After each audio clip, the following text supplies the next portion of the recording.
Am I the a-hole for telling my sister to shut up about her unborn child? So basically, my family was always pretty chill, but also pretty large. I myself was one of 4 children. Every Sunday, we would all gather at my parents' house to catch up and spread news. I was never one to want children or be in a relationship, but most of my other siblings were pretty invested in it. My oldest brother has 2 beautiful kids. My oldest sister has 1. And recently, my youngest sister had 1. But here's where it gets interesting. My youngest sibling, Anna, was always entitled and thought everything was to be her way. She'd turn every situation about herself, like her deciding to announce that she got engaged at my grandma's birthday. So, when we were at the Sunday gathering, she announced that she was pregnant. Everybody cheered, congratulated her, and she loved the attention. I felt genuinely happy for her, but she started shoving herself into our lives more. For example, she decided to have family gatherings every Wednesday, Friday, and Sunday so that the baby could get used to everyone's voices. I worked night shift as a nurse, so I would have 5 hours of sleep when I got home and arrive groggy.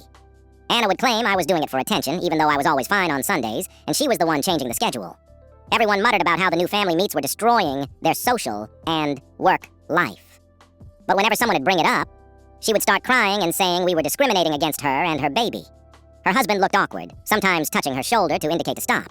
But she'd shrug it off and continue with her sob story. But when the baby was growing, and she was visibly more pregnant, is when things got heated. She was only like 3 months along, but she still thought she was entitled to make scenes for no reason. For starters, when she sat down, she would wince, request help, and grunt. Her belly was the size of a pancake. When someone would start a sentence or begin sharing something, she'd scream and clutch her stomach, everyone pausing to stare.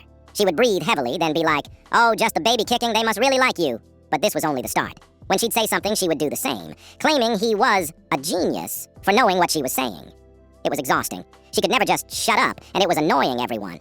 We couldn't have a normal conversation for 1 second, my aunt pausing to roll her eyes whenever she heard a scream, or Anna boasting about her bouncing baby being a beautiful, gorgeous, genius baby. When my mother was announcing that she had gotten a winning ticket at her Saturday bingo, Anna screamed, and I had enough.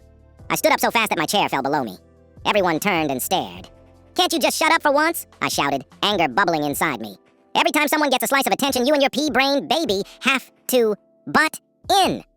She gaped, her mouth open, wide-eyed. "You look as flat as a piece of paper. The only thing making you wail is the internal need for someone to look at you." She opened and closed her mouth like a fish, the whole table staring back and forth. "This has to stop, Anna. You don't get to decide who owns the most attention at this table. This is meant to bring us together, but the only thing holding this family is the fact that you are so damn pathetic that you can't stand a second without being the center of attention." Tears fell down from her eyes, and he got up, running and sobbing out the door. But I didn't feel remorse.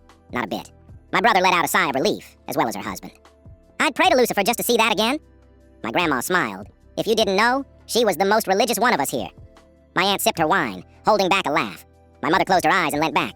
"Well deserved." My uncle walked back from the kitchen. "Pie?" And we all cheered. Best family reunion ever.